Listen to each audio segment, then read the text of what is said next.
പുത്രനും പരിശുദ്ധ റൂഹായിക്ക് സ്തുതി, ആദ്യം മുതൽ എന്നും ഒന്നേക്കും തന്നെ ആമേൻ. ദ ട്രൂ ഫെയ്ത്തിലേക്ക് എല്ലാവർക്കും സ്വാഗതം. ഞാൻ യാക്കോബായ സഭയിലെ ഇട്ടൂബ് ആലുക്കൽ കോർ എപ്പിസ്കോപ്പ്. സത്യവിശ്വാസം സംബന്ധിച്ച കാര്യങ്ങളാണ് ഇവിടെ പറയുന്നത്. ഇന്ന് പറയാൻ ഉദ്ദേശിക്കുന്നത് IOC കേസുകളെ വിട്ട് സഭാ സ്ഥാപനത്തിൽ പിടിക്കുന്നു. ഞാൻ 2-3 ദിവസം മുമ്പ് ഒരു വീഡിയോ കണ്ടു. ഇപ്പോൾ കേസുകളെ പറ്റി അവർക്കൊന്നും പറയാനില്ല, കോടതികളെ പറ്റിയും പറയാനില്ല. അതിലൊക്കെ പരാജയമായതുകൊണ്ട് ഇനിയിപ്പോൾ അവർ സഭയുടെ സ്ഥാപനത്തിന്മേലാണ് പിടിക്കുന്നത്. പത്രോസിൻ്റെ ആ ദൃശ്യതലവരത്തുള്ള പരമാധികാരത്തെ ചോദ്യം ചെയ്യുകയാണ് അവർ ചെയ്യുന്നത്. സഭയുടെ ഉറവിട കർത്താവാണ്, പൗരോഹിത്യത്തിൻ്റെ ഉറവിട കർത്താവാണ്.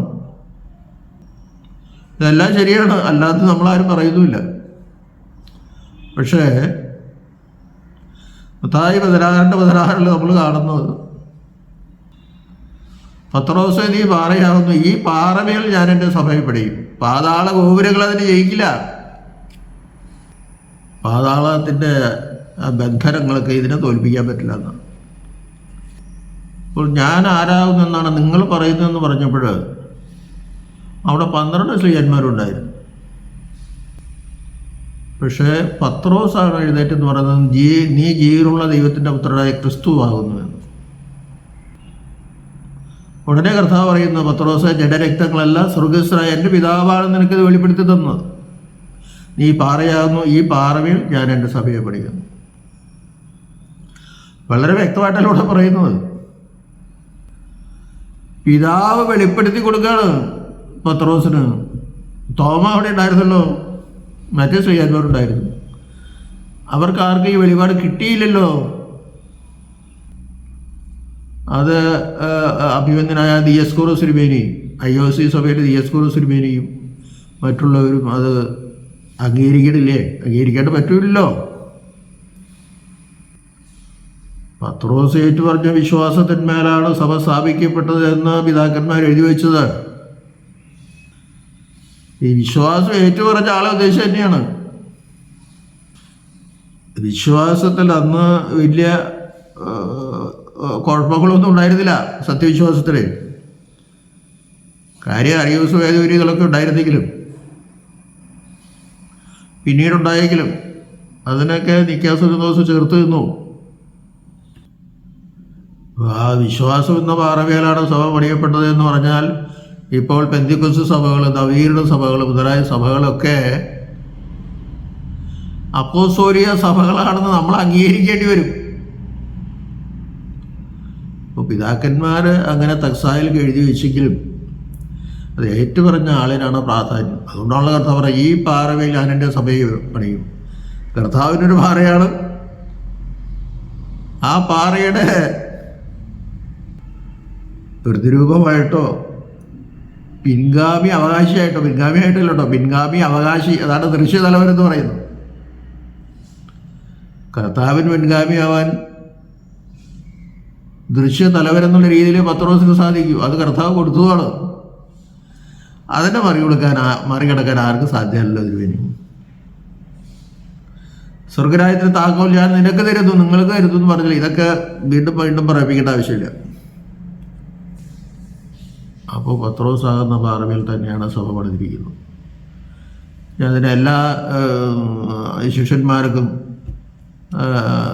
സഭ സ്ഥാപിക്കാൻ അധികാരമുണ്ട് എന്ന് പറയുന്നതിൽ ഒരു അർത്ഥമില്ല. പത്രോസിൽ നിന്ന് കിട്ടുന്നത്. മാർത്തോമാ ശ്ലീഹ കേരളത്തിലെ അലീൻ്റെയിൽ വന്ന് സുവിശേഷം പ്രസംഗിച്ചു, പള്ളികൾ ഉണ്ടാക്കി. ഇതിലൊന്നും ആർക്കും ഒരു തർക്കമില്ല. നമ്മളൊക്കെ മാർത്തോമാ ശ്ലീഹയുടെ സന്തതികളാണ്. പക്ഷേ പള്ളികളുണ്ടാക്കിയെങ്കിലും പലരെയും മാമോദിസമയ്ക്ക് ചേർത്തെങ്കിലും ഒരു സഭ സ്ഥാപിക്കപ്പെട്ടിട്ടുണ്ടോ എന്ന് സംശയിക്കേണ്ടത്. കാരണം തോമസ് ലീഗ ഒരു മെത്രാനെ വായിച്ചിട്ടില്ല. ഒരു സഭ നിലനിന്ന് പോകണമെങ്കിൽ അവിടെ ഒരു മെത്രാൻ വേണ്ടേ? തോമസ് ലീഗയ്ക്ക് അറിയാൻ പാടില്ലായിട്ടല്ലല്ലോ, അത് പത്രോസ് ചെയ്തോളും. അതാണ് തോമാശ്ലീഹ അല്ല വേറെ ഒരു ശ്ലീഹായും ഒരു സഭയും സ്ഥാപിച്ചിട്ടില്ല എന്നുള്ളതല്ലേ സത്യം. ഒരു മെത്രാനെ വായിച്ചിട്ടില്ല എന്നുള്ളതല്ലേ സത്യം. മെത്രാനുണ്ടെങ്കിൽ സഭയുണ്ട്, സഭ സ്ഥാപിക്കപ്പെട്ടു. അപ്പോൾ അതൊക്കെ ചെയ്യേണ്ട അധികാരം പത്രോസിനാണ്. അത് അലിഖിതമായ ഒരു സത്യമാണത് അന്നത്തെ. പിന്നെ AD 37 അന്ത്യോക്യയിൽ സിംഹാസനം സ്ഥാപിച്ചു. ആ സിംഹാസനത്തെ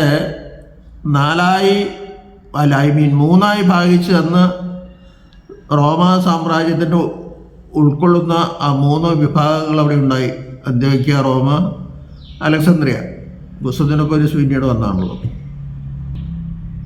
അതൊക്കെ ഈ റോമ മഹാസാമ്രാജ്യത്തിൻ്റെ ഉള്ളിൽ തന്നെയായിരുന്നു. അന്ത്യോക്യയുടെയും കിഴക്കൊക്കെയുടെയും അധികാരം, കിഴക്ക് പേർഷ്യ ഉൾപ്പെടെയുള്ള അധികാരം അന്ത്യോക്യ പാത്രീസിലായിരുന്നു. അന്ത്യോക്യ പാത്രീസിന് മാത്രമേ ഒരു കാതോലിക്കയെ വാഴിക്കാൻ AD 325 നിക്കാ സുനോദോസ് അംഗീകാരം കൊടുത്തിട്ടുള്ളൂ, അവകാശം കൊടുത്തിട്ടുള്ളൂ, അനുവാദം കൊടുത്തിട്ടുള്ളൂ.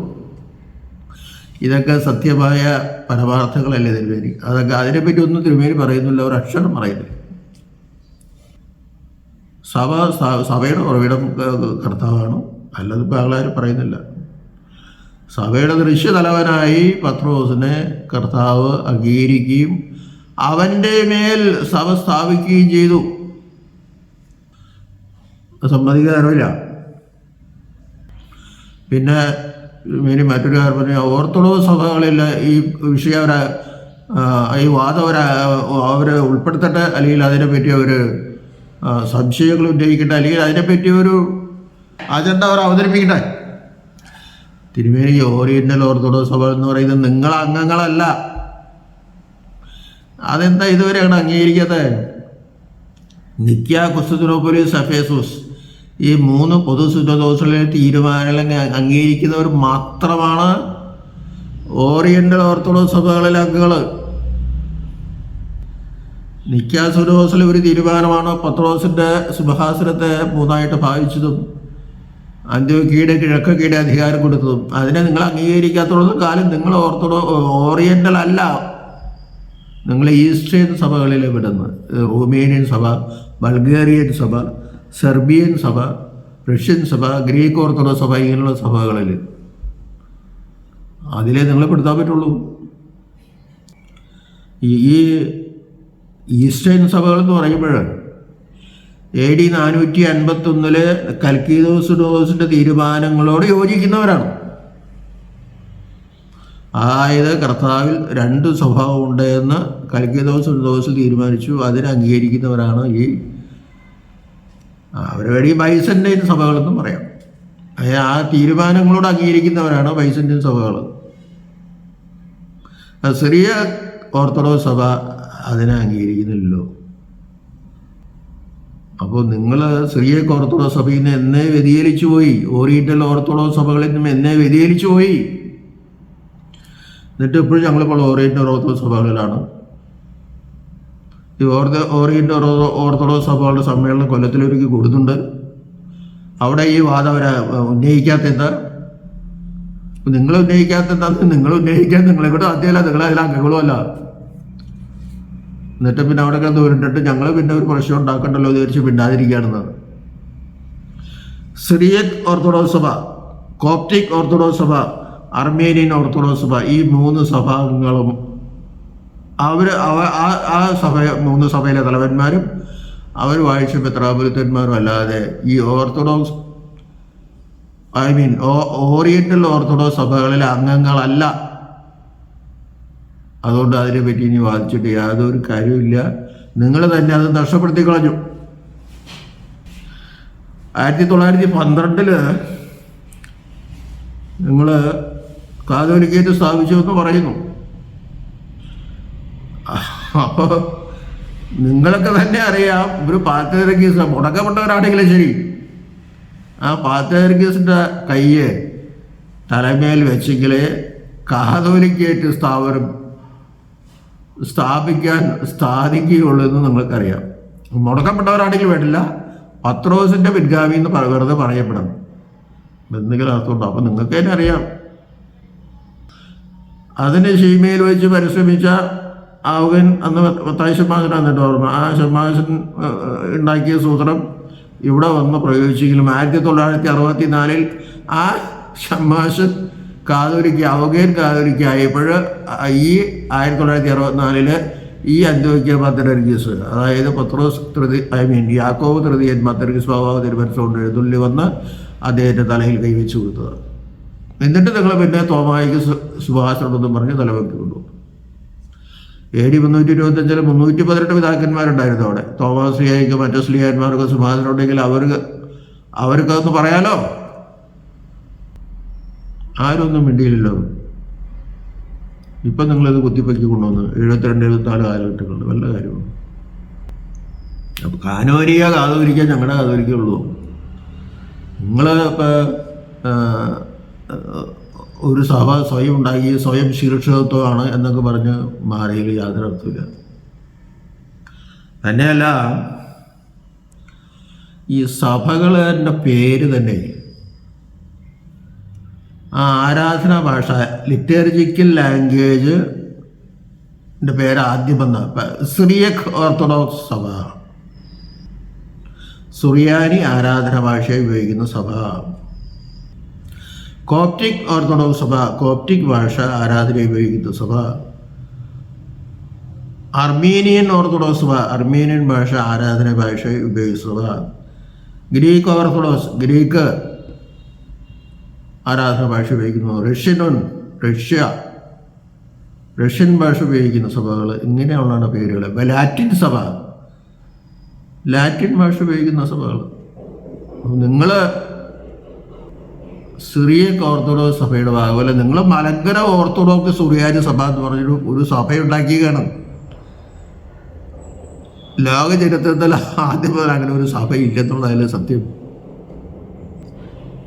ഇപ്പം നിങ്ങൾ സുറിയാനി ഉപയോഗിക്കുന്നു പറയുന്നത് അതിൻ്റെ സാങ്കത്യം എന്താണെന്ന് നിങ്ങൾ ആലോചിക്കാറുണ്ടോ?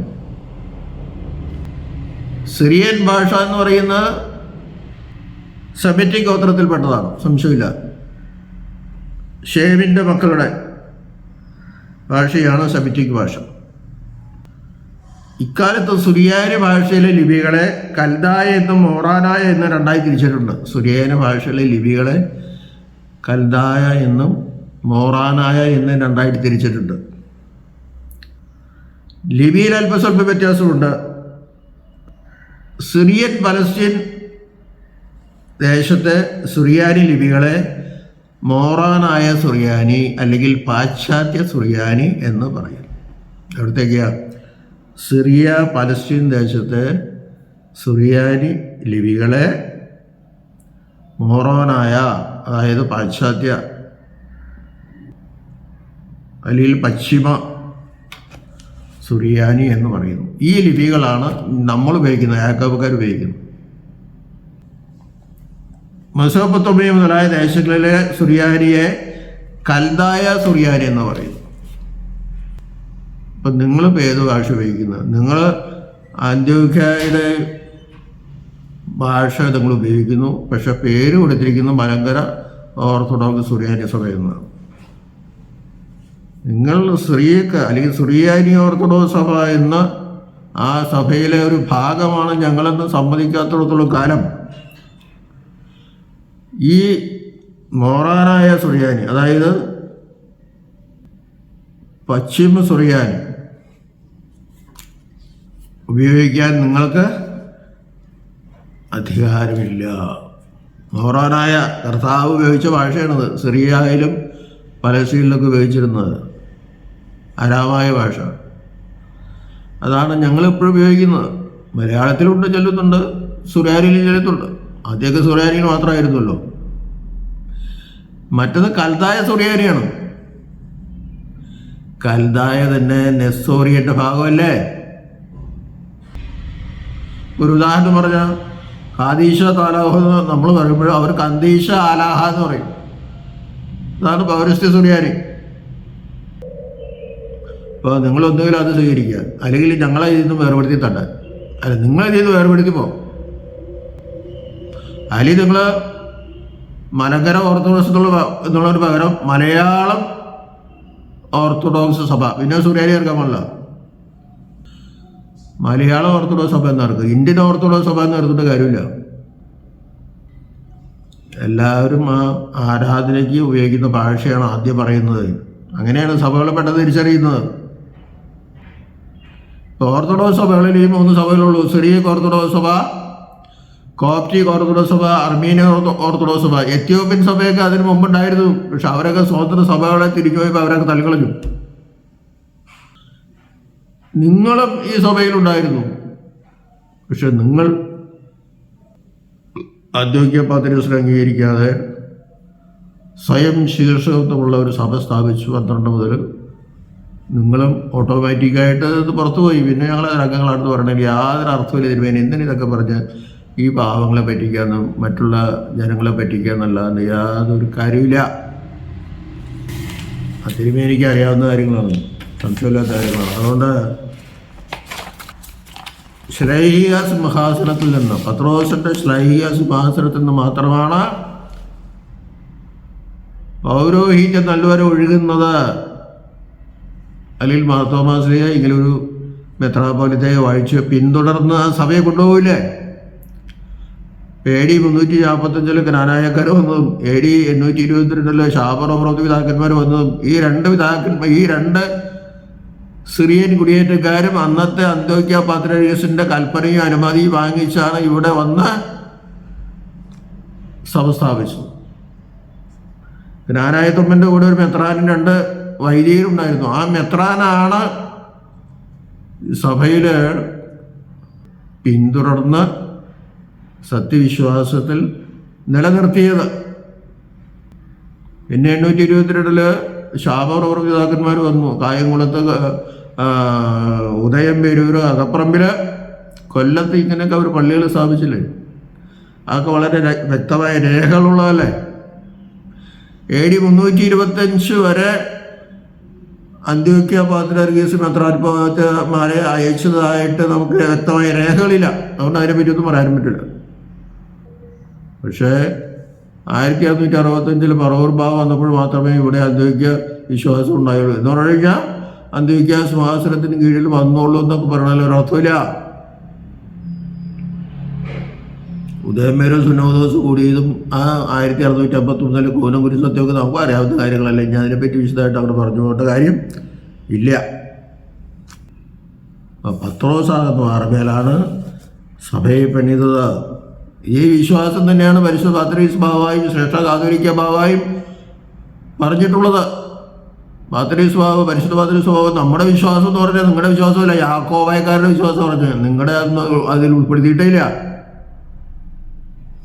നിങ്ങളൊക്കെ സ്വയം പിരിഞ്ഞു പോയവരാണ്. അതുകൊണ്ട് അതിനെപ്പറ്റി ചിന്തിച്ചിട്ട് കാര്യമില്ല. ഇപ്പം നിങ്ങളെന്താ ചെയ്യുക? കേസുകളെ വിട്ട് സഭാ സ്ഥാപനത്തിലേക്ക് ശ്രദ്ധിക്കുകയാണ്. കേസിൽ രക്ഷയില്ല. എത്ര നാളും കോടതി കോടതി കോടതി കോടതി. ഇപ്പോൾ കോടതിയിലെ രക്ഷയില്ല എന്ന് വന്നപ്പോൾ ഇങ്ങനെയുള്ള കുത്തിത്തിരിപ്പുകളുണ്ടാക്കി ഞങ്ങളും ശരിയായ സഭയാണ്, അപ്പോസ്തോലിക സഭയാണെന്ന് സ്ഥാപിക്കാനുള്ള വെമ്പൽ കൊള്ളലും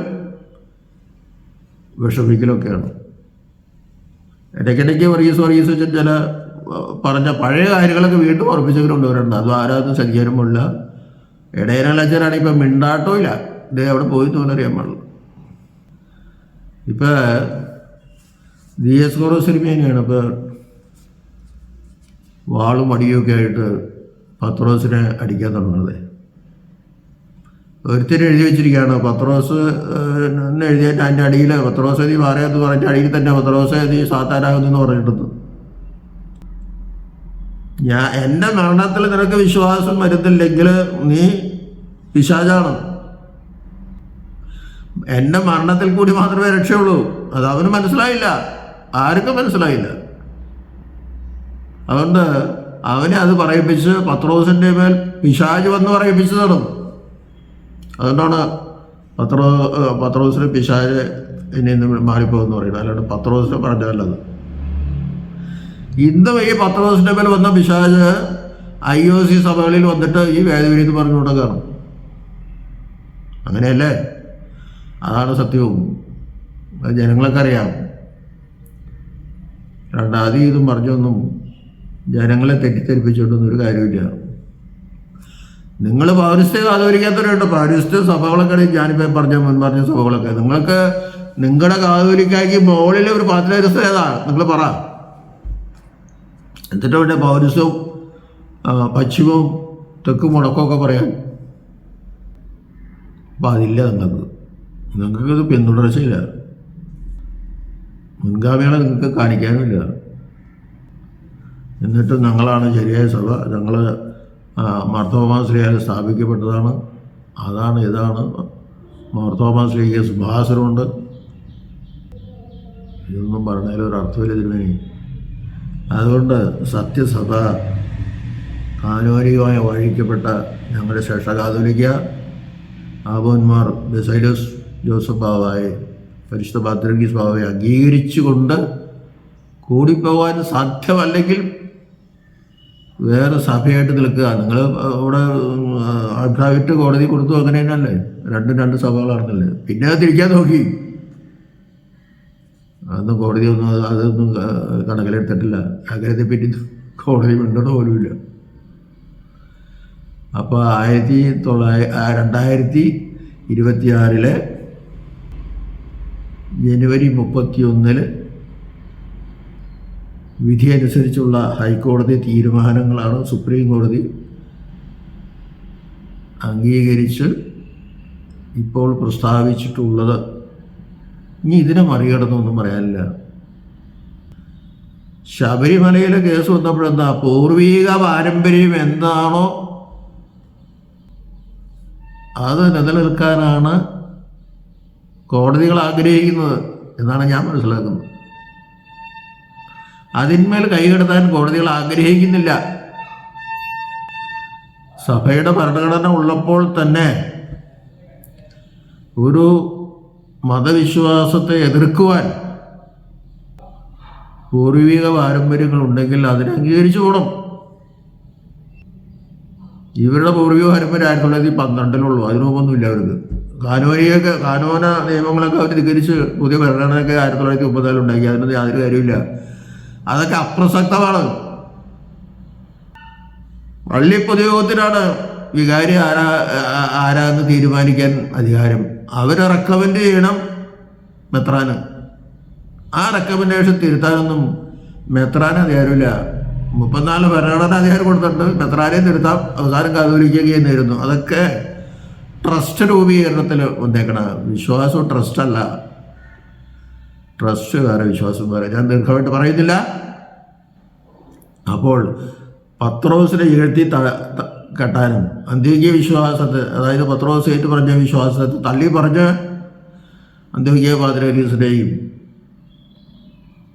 തള്ളി പറഞ്ഞു പോകുന്നതിന് യാതൊരു അർത്ഥമില്ല. ഇപ്പം റോമോ പോപ്പ് പറയുന്നുണ്ടോ പത്രോസിനും സിംഹാസനത്തിലല്ല ഞാൻ ഇരിക്കുന്നത് പറയുന്നുണ്ടോ?